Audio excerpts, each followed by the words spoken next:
जब ये रिज़ल्ट देखा तो ये रिज़ल्ट में दोनों ग्रुप का रिज़ल्ट अलग अलग था। यानी कंट्रोल ग्रुप में जितने भी लिविंग बींग्स थे या जितने लिविंग सैंपल्स ब्लड सैंपल्स थे, जितने भी पर्सन्स के, उनमें किसी में भी प्लाज्मोडियम उनके ब्लड में प्रेजेंट नहीं था।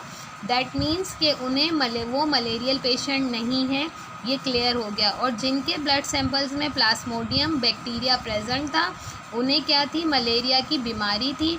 ठीक है, तो इस तरह उसने ये कंक्लूड किया कि जिनके ब्लड सैंपल में प्लाज्मोडियम प्रेजेंट नहीं है वो सब हेल्दी पर्सन्स हैं, और जिनके ब्लड में प्लाज्मोडियम प्रेजेंट है वो इन्फेक्टेड पर्सन है।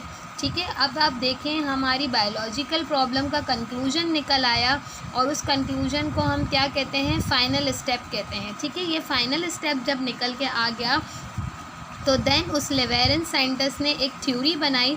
उस थ्योरी का मतलब मकसद क्या था, एक पर्टिकुलर पूरा एक्सप्लेनेशन था कि भाई मैंने ये ऑब्ज़र्व किया, देन मैंने उसकी रीज़न निकाली, देन मैंने उसका एक्सपेरिमेंट किया और उसका रिज़ल्ट ये आया। अब उस साइंटिस्ट के पास प्रॉपर एक ऑब्ज़र्वेशन, पूरा बायोलॉजिकल मेथड करने के बाद उसके बाद एक प्रॉपर रिपोर्ट उसने तैयार की, और फिर उसने अपनी एक थ्योरी पेश की। उसने अपना एक तजुर्बा जो उसने किया या जो उसने पूरे अपनी लर्निंग से सीखा, वो उसने थ्योरी की फॉर्म में लिख के रिटन फॉर्म में दे दिया।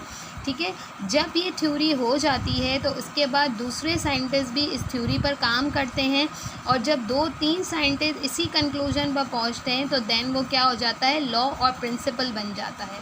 ठीक है, ये हमारे थे साइंटिफिक बायोलॉजिकल मेथड्स थे सारे, और आपके रिड्यूस सिलेबस में भी ये बायोलॉजिकल मेथड इस चैप्टर में यहीं तक हैं। आई होप आपको क्लियरली ये टॉपिक समझ आ गए होंगे, और आपके सेकंड चैप्टर में यही सारी चीज़ें हैं। अच्छा बेटा, अब आप लोगों ने करना ये है कि आप लोगों ने यहाँ पे सारी डेफिनेशंस जो दी हुई हैं, आपने उन डेफिनेशंस को पढ़ना है। इस